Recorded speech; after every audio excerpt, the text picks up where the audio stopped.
For the most wild, yet most homely narrative which I am about to pen, I neither expect nor solicit belief. Mad indeed would I be to expect it, in a case where my very senses reject their own evidence. Yet mad am I not, and very surely do I not dream. But tomorrow I die, and today I would unburthen my soul. My immediate purpose is to place before the world, plainly, succinctly, and without comment, a series of mere household events. In their consequences, these events have terrified, have tortured, have destroyed me. Yet I will not attempt to expound them. To me, they have presented little but horror. To many, they will seem less terrible than barroques. Hereafter, perhaps, some intellect may be found which will reduce my phantasm to the commonplace. Some intellect more calm, more logical, and far less excitable than my own, which will perceive, in the circumstances I detail with awe, nothing more than an ordinary succession of very natural causes and effects. From my infancy I was noted for the docility and humanity of my disposition. My tenderness of heart was even so conspicuous as to make me the jest of my companions. I was especially fond of animals, and was indulged by my parents with a great variety of pets. With these I spent most of my time, and never was so happy as when feeding and caressing them. This peculiarity of character grew with my growth, and in my manhood I derived from it one of my principal sources of pleasure. To those who have cherished an affection for a faithful and sagacious dog, I need hardly be at the trouble of explaining the nature or the intensity of the gratification thus derivable. There is something in the unselfish and self-sacrificing love of a brute, which goes directly to the heart of him who has had frequent occasion to test the paltry friendship and gossamer fidelity of mere man. I married early, and was happy to find in my wife a disposition not uncongenial with my own. Observing my partiality for domestic pets, she lost no opportunity of procuring those of the most agreeable kind. We had birds, goldfish, a fine dog, rabbits, a small monkey, and a cat. This latter was a remarkably large and beautiful animal, entirely black and sagacious to an astonishing degree. In speaking of his intelligence, my wife, who at heart was not a little tinctured with superstition, made frequent allusion to the ancient popular notion, which regarded all black cats as witches in disguise. Not that she was ever serious upon this point, and I mention the matter at all for no better reason than it happens just now to be remembered. Pluto, this was the cat's name, was my favourite pet and playmate. I alone fed him, and he attended me wherever I went about the house. It was even with difficulty that I could prevent him from following me through the streets. Our friendship lasted in this manner for several years, during which my general temperament and character, through the instrumentality of the fiend intemperance, had, I blush to confess it, experienced a radical alteration for the worse. I grew day by day more moody, more irritable, more regardless of the feelings of others. I suffered myself to use intemperate language to my wife. At length, I even offered her personal violence. My pets, of course, were made to feel the change in my disposition. I not only neglected, but ill-used them. For Pluto, however, I still retained sufficient regard to restrain me from maltreating him, as I made no scruple of maltreating the rabbits, the monkey, or even the dog, when by accident or through affection they came in my way. But my disease grew upon me. For what disease is like alcohol? And at length, even Pluto, who was now becoming old and consequently somewhat peevish, even Pluto began to experience the effects of my ill temper. One night, returning home, much intoxicated, from one of my haunts about town, I fancied that the cat avoided my presence. I seized him when, in his fright at my violence, he inflicted a slight wound upon my hand with his teeth. The fury of a demon instantly possessed me. I knew myself no longer. My original soul seemed at once to take its flight from my body, and a more than fiendish malevolence, gin-nurtured, thrilled every fibre of my frame. I took from my waistcoat pocket a penknife, opened it, grasped the poor beast by the throat, and deliberately cut one of its eyes from the socket. I blush. I burn. I shudder, while I pen the damnable atrocity. When reason returned with the morning, when I had slept off the fumes of the night's debauch, I experienced a sentiment half of horror, half of remorse for the crime of which I had been guilty. But it was, at best, a feeble and equivocal feeling, and the soul remained untouched. I again plunged into excess, and soon drowned in wine all memory of the deed. In the meantime, the cat slowly recovered. The socket of the lost eye presented, it is true, a frightful appearance, but he no longer appeared to suffer any pain. He went about the house as usual, but as might be expected, fled in extreme terror at my approach. I had so much of my old heart left as to be first grieved by this evident dislike on the part of a creature which had once so loved me. But this feeling soon gave place to irritation, and then came, as if to my final and irrevocable overthrow, the spirit of perverseness. Of this spirit philosophy takes no account, yet I am not more sure that my soul lives than I am that perverseness is one of the primitive impulses of the human heart, one of the indivisible primary faculties or sentiments which give direction to the character of man. Who has not 100 times found himself committing a vile or a silly action for no other reason than because he knows he should not? Have we not a perpetual inclination, in the teeth of our best judgment, to violate that which is law, merely because we understand it to be such? This spirit of perverseness, I say, came to my final overthrow.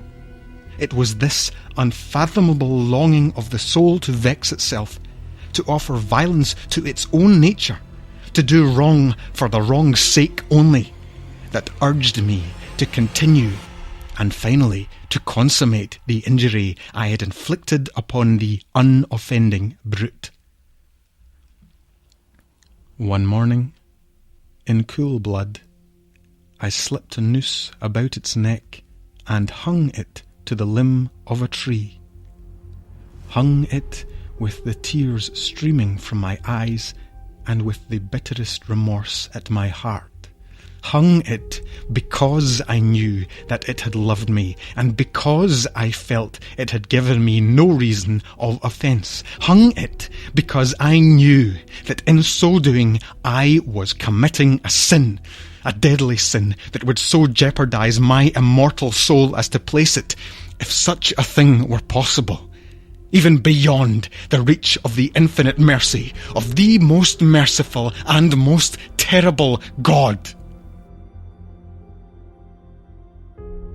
On the night of the day on which this cruel deed was done, I was aroused from sleep by the cry of fire.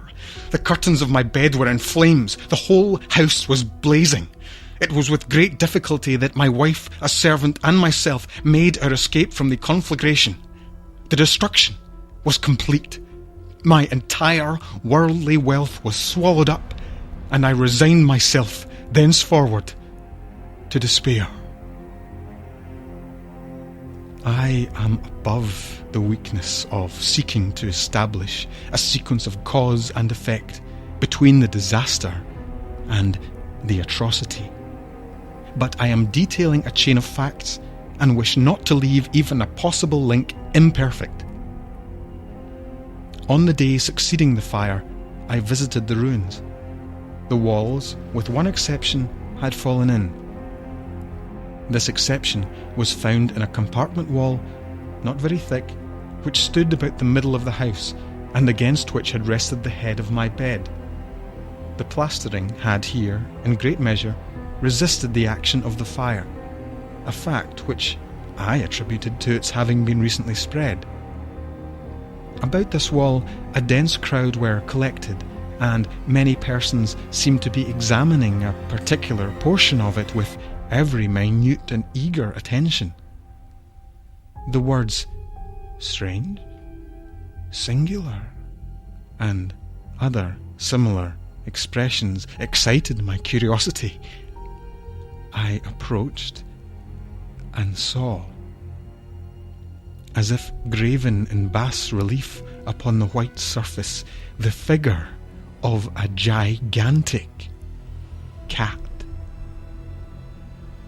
The impression was given with an accuracy truly marvellous. There was a rope about the animal's neck. When I first beheld this apparition, for I could scarcely regard it as less, my wonder and my terror were extreme. But at length reflection came to my aid. The cat, I remembered, had been hung in a garden adjacent to the house. Upon the alarm of fire, this garden had been immediately filled by the crowd, by some one of whom the animal must have been cut from the tree and thrown, through an open window, into my chamber. This had probably been done with the view of arousing me from sleep. The falling of the other walls had compressed the victim of my cruelty into the substance of the freshly spread plaster, the lime of which had then, with the flames and the ammonia from the carcass, accomplished the portraiture as I saw it. Although I thus readily accounted to my reason, if not altogether to my conscience, for the startling fact just detailed, it did not the less fail to make a deep impression upon my fancy. For months I could not rid myself of the phantasm of the cat, and during this period there came back into my spirit a half sentiment that seemed, but was not, remorse. I went so far as to regret the loss of the animal, and to look about me among the vile haunts which I now habitually frequented for another pet of the same species, and of somewhat similar appearance, with which to supply its place.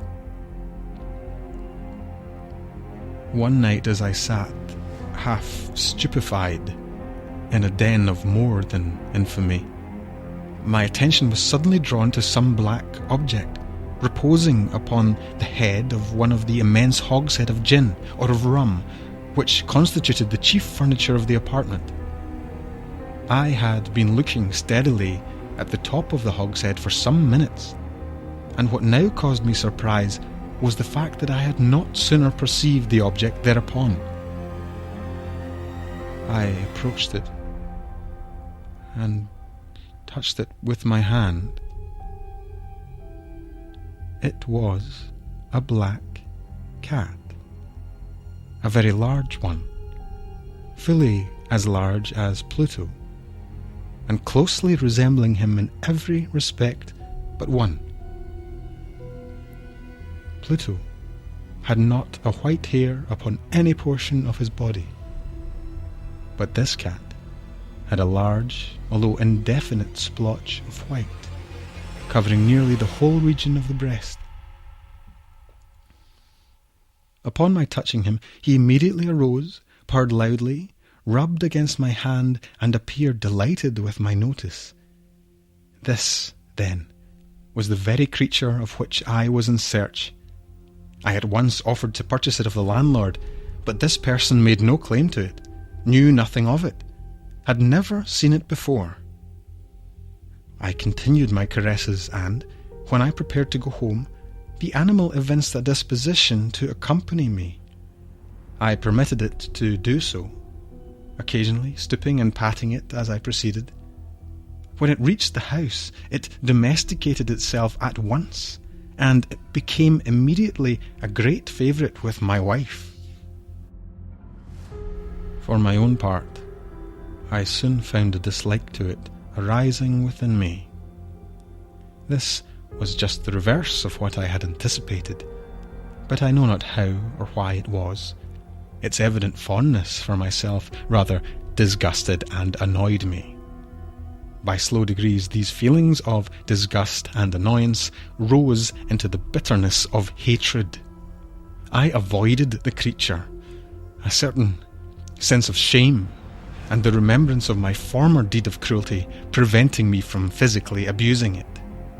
I did not, for some weeks, strike or otherwise violently ill-use it, but gradually, very gradually, I came to look upon it with unutterable loathing, and to flee silently from its odious presence as from the breath of a pestilence.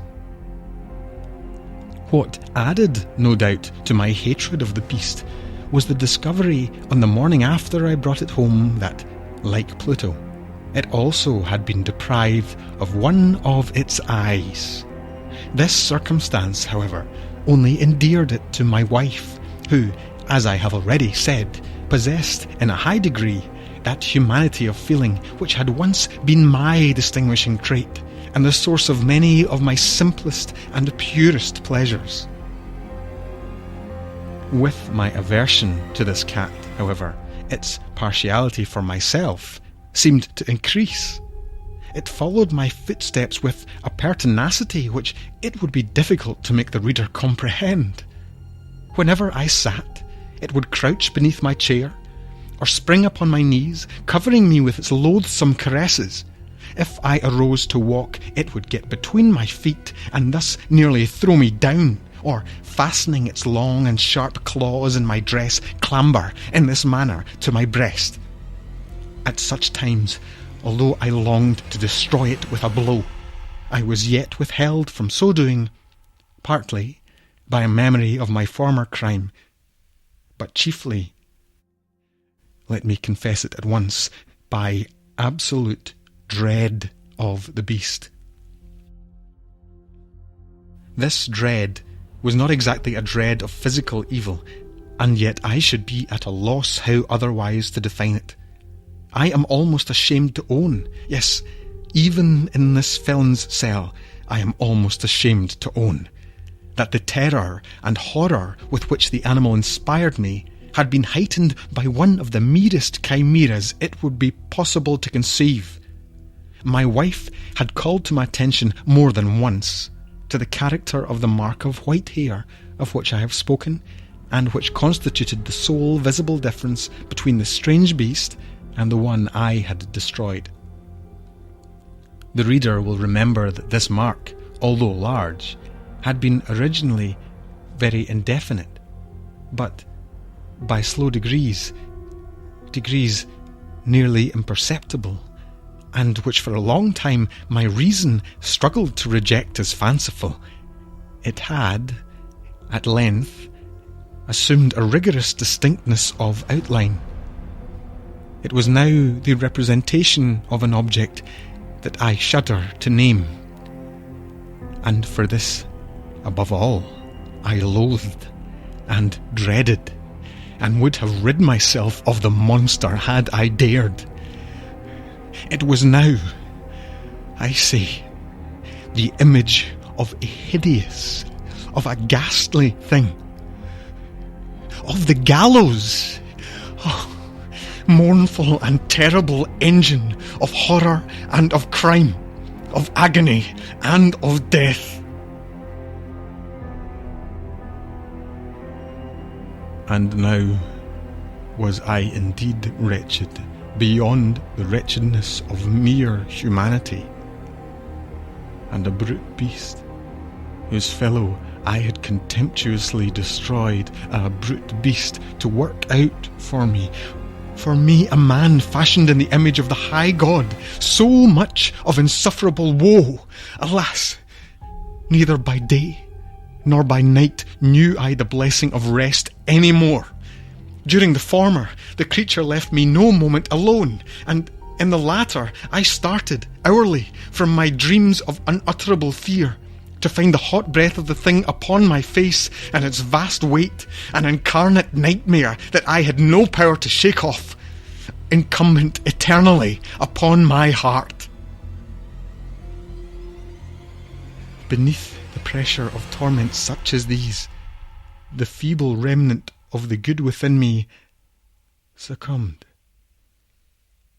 Evil thoughts became my sole intimates, the darkest and most evil of thoughts. The moodiness of my usual temper increased to hatred of all things and of all mankind, while, from the sudden, frequent and ungovernable outbursts of a fury to which I now blindly abandoned myself, my uncomplaining wife, alas, was the most usual and the most patient of sufferers.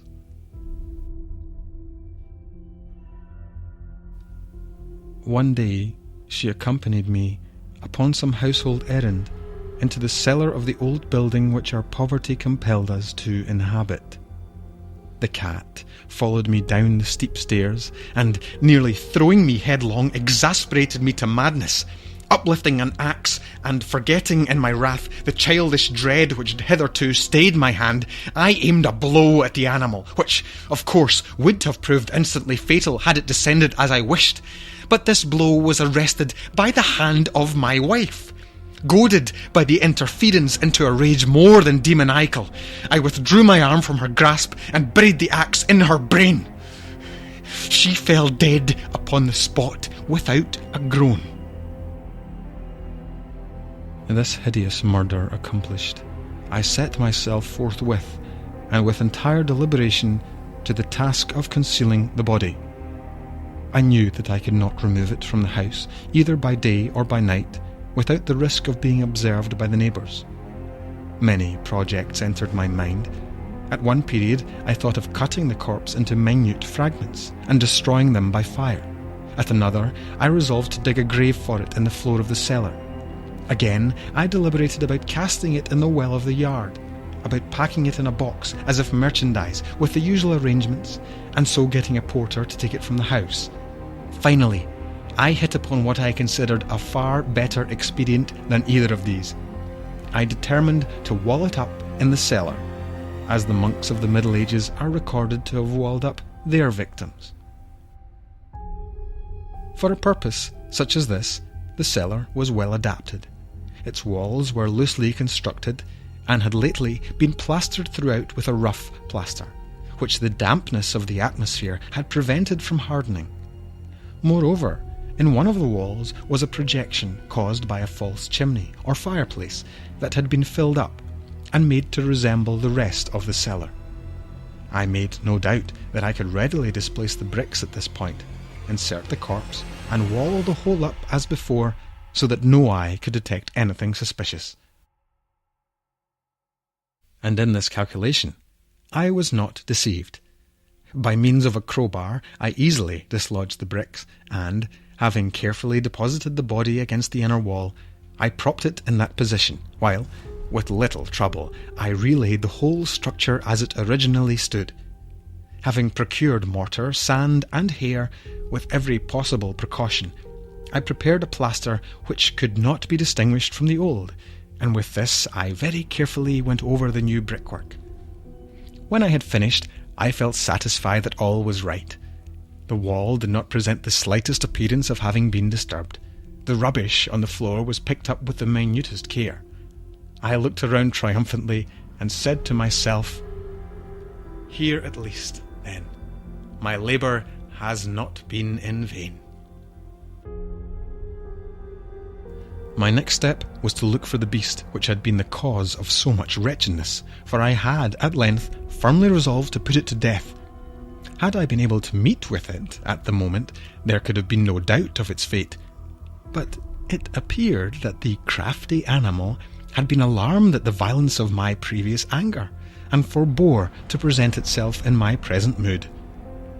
It is impossible to describe or to imagine the deep, the blissful sense of relief which the absence of the detested creature occasioned in my bosom.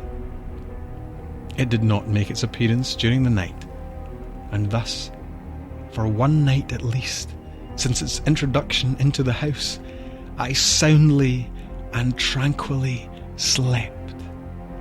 I slept, even with the burden of murder upon my soul. The second and the third day passed, and still my tormentor came not. Once again I breathed as a free man. The monster, in terror, had fled the premises forever. I should behold it no more. My happiness was supreme. The guilt of my dark deed disturbed me but little. Some few inquiries had been made, but these had been readily answered. Even a search had been instituted, but of course nothing was to be discovered. I looked upon my future felicity as secured. Upon the fourth day of the assassination, a party of the police came, very unexpectedly, into the house and proceeded again to make rigorous investigation of the premises. Secure, however, in the inscrutability of my place of concealment, I felt no embarrassment whatever. The officers bade me accompany them in their search. They left no nook or corner unexplored. At length, for the third or fourth time, they descended into the cellar. I quivered not in a muscle. My heart beat calmly as that of one who slumbers in innocence. I walked the cellar from end to end. I folded my arms upon my bosom and roamed easily to and fro. The police were thoroughly satisfied and prepared to depart. The glee at my heart was too strong to be restrained. I burned to say if but one word by way of triumph, and to render doubly sure their assurance of my guiltlessness. "Gentlemen," I said at last as the party ascended the steps, "I delight to have allayed your suspicions. I wish you all health and a little more courtesy. By the by, gentlemen, this is a very well-constructed house." In the rabid desire to say something easily, I scarcely knew what I uttered at all. "I may say an excellently well-constructed house. These walls are you going, gentlemen? These walls are solidly put together." And here, through the mere frenzy of bravado, I rapped heavily with a cane which I held in my hand upon that very portion of the brickwork behind which stood the corpse of the wife of my bosom. But may God shield and deliver me from the fangs of the arch-fiend. No sooner had the reverberation of my blows sunk into silence than I was answered by a voice from within the tomb, by a cry, at first muffled and broken, like the sobbing of a child, and then quickly swelling into one long, loud and continuous scream, utterly anomalous and inhuman, a howl, a wailing shriek, half of horror and half of triumph, such as might have arisen only out of hell, conjointly from the throats of the damned in their agony, and of the demons that exult in the damnation. Of my own thoughts it is folly to speak. Swooning, I staggered to the opposite wall. For one instant the party upon the stairs remained motionless, through extremity of terror and of awe. In the next, a dozen stout arms were tolling at the wall. It fell bodily. The corpse, already greatly decayed and clotted with gore, stood erect before the eyes of the spectators. Upon its head, with red extended mouth and solitary eye of fire, sat the hideous beast whose craft had seduced me into murder, and whose informing voice had consigned me to the hangman. I had walled the monster up within the tomb.